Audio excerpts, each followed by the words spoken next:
What is going on, YouTube? It is the 3rd of July, coming at you guys live for our YouTube Play of the Day video. We did take yesterday off. I had to go to a wedding yesterday. I'm still wearing the shirt I wore underneath my dress shirt last night. Popped up. Needed to make a video for you guys because we missed yesterday, and I felt bad about it. So UFC card, fantastic, very fun fights. I had Sean Strickland. It was very hard to see him getting nuked like that. I had him in a DraftKings lineup that was very, very optimal. And obviously he got absolutely destroyed. Um, the final two fights, okay, not too bad. Volk is clearly the best now. It's going to be hard for someone to dethrone him. If you guys don't watch UFC, definitely it's definitely growing, right? It's growing and it's pretty crazy. During COVID, it really took off for me, and I absolutely love watching it. It's so technical. Everything is so fast paced. A lot different than everything else that is really put on here. So I will recap Friday's show play. Only had one, and it was a weird one, right? Antonio Sensatella over 6.5 hits. Um, he gave up 5 in the first 2 innings, and they pulled him after 38 pitches. So I was not expecting him only to go 2 innings. So yeah, that might be something to look at a little bit more in the future because this was obviously well on pace. Only 38 pitches, 4 or 5 hits. Um, Unfortunate to see him get pulled that early. We're still going on a 37-12 run here over the past month. But I have 2 plays today, 2 dogs that I really like today that I think are going to bark a little bit for us. So first one, I'm going to go to the Reds.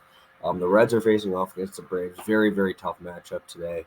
Um, Charlie Morton, Luis Castillo, and the pitching matchup really is what it takes for me. Is the Reds have Castillo, who is an absolute wizard at getting ground balls. Even like his whole career, it's been pretty crazy. 50% of righties, or 51% of righties, 46% of lefties. That's the percentage of balls hit on the ground this year. Let me go over to Charlie Morton. Look at his. He's a fly ball guy. Left-handed guys are 46% fly ball. Righties are 31% fly ball percentage. That is crazy. This is not a day that you want to have that. 85 degrees at Great American Ballpark. Hot weather. Obviously, I did the same exact fade here for Mike Minor because he's a fly ball guy too. And we saw what happened. The ball got up in the air and it flew out. So I don't see Castillo really having that big of an issue. We're looking at his numbers here, and they're pretty damn good, man. Only a 2.2 ERA or 2.22 batting average allowed at home this season, but a 5.1 ERA, and that just doesn't add up, right? And then you go into his in-depth metrics here. He's got only a 60% left on base percentage. That is very, very low, and a number that will not happen over the course of the season because on the road right now he's got a 80% left on base percentage, which allowed him to have a 2.25 ERA on the road.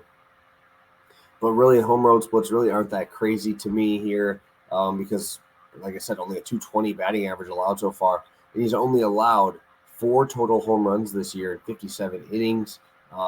His issues are the walks. Braves really don't walk that much. They're a power hitting team trying to hit the ball in the ballpark. And Luis Castillo just does not give up home runs. He's allowed 4 homers all year.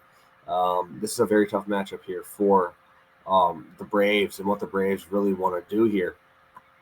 And then on the other side, we're looking at Charlie Morton. He's allowed 11 home runs already through 79 innings. 283 batting average on the road with a 5.3 ERA. A lot of pop. I feel like the lefties in this lineup will find a way to put some pressure on him. Votto, obviously, is going to be the main dude here. But I really like the lefties in this lineup. I really like everybody facing off against Morton, who has a decent fly ball rate. Because we're going to see that ball flying on a Great American Ballpark today. So I think that the spot here is absolutely fantastic. Obviously, I'm not going to touch bullpens. If you want to take first 5 money line, I don't think that's a bad stab. But I think that the value on the run line here is fantastic, and I really like the Reds to get it done here today. Reds first 5 plus half a run on the run line. All right, guys, now's the time of the show. Smash that like button, subscribe to the channel. Make sure you are here tomorrow. for Pass the Prop. I believe we're still doing it. Make sure you tune over on Twitter to make sure you know what's going on. Maybe we move the time. Make sure you follow over on Twitter. That's where we'll be posting most of my plays over there. Obviously, the Patreon is our own different option here, but that's where I'm going to post all my free plays. All the free action that you guys want will be over on Twitter. And pick it. Make sure you follow me over there as well.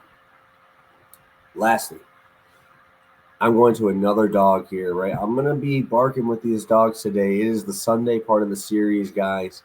I'm going with the home team in the Sunday game of the series, right? This is the one that you finish up the series. This is the make or break, right, to finish it off, right? So we're looking here, and I like the Rockies quite a bit. Obviously, name value is going to be on Zach Gallen here. But Zach Gallen really has not impressed me over the last few outings he's had. He's had the outing where we actually cashed on the one where he hit 5 dudes, right? He hit 5 dudes or 4 dudes in the first 7 batters, right? His home road splits are pretty good, right? 3.1 on the road, but 230 batting average allowed. The real issue here is he's given up 8 homers so far this year in 76 innings. If we're going to start seeing power and fly balls here, he's not going to be having a great day. 40% fly ball rate to righties so far this season, and we're obviously going to see a right-handed dominant lineup here with the Rockies. You got Gritch at Crone. Obviously, you can still move it to the left side with McMahon and Blackman, right? Daz out there. So there's going to be a lot of contact guys here who are not going to K. Obviously, the Rockies are the number 1 home hitting team in the MLB. The Diamondbacks are the 4th worst away hitting team in the MLB. And what really stands out to me is how Chad Kuhl has the reverse Coors splits, right? A 2.4 ERA at Coors versus a 4.4 on the road this year. That just does not happen. And that's pretty cool to see a guy here take that step forward. He's rolling with a 43% ground ball rate at home this season.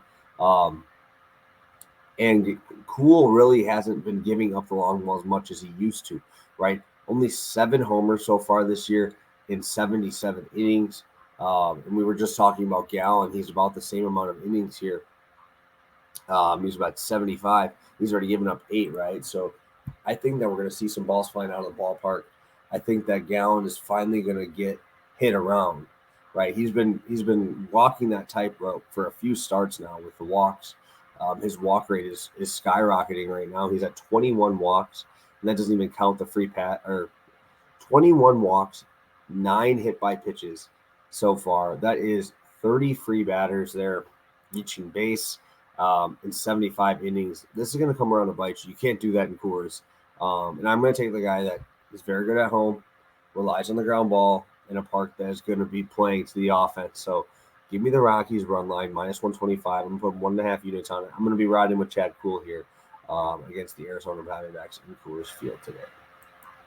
All right, guys. Smash that like button. Appreciate all you guys for tuning in. And I will be back with you guys tomorrow for some more free plays here. Again, 37-12 run. Looking to get to that 39-12. It sounds way better than 37. So hoping for a sweep. Smash that like button, guys. And I appreciate every single one of you guys. Thank you so much for tuning in, and we'll catch you tomorrow.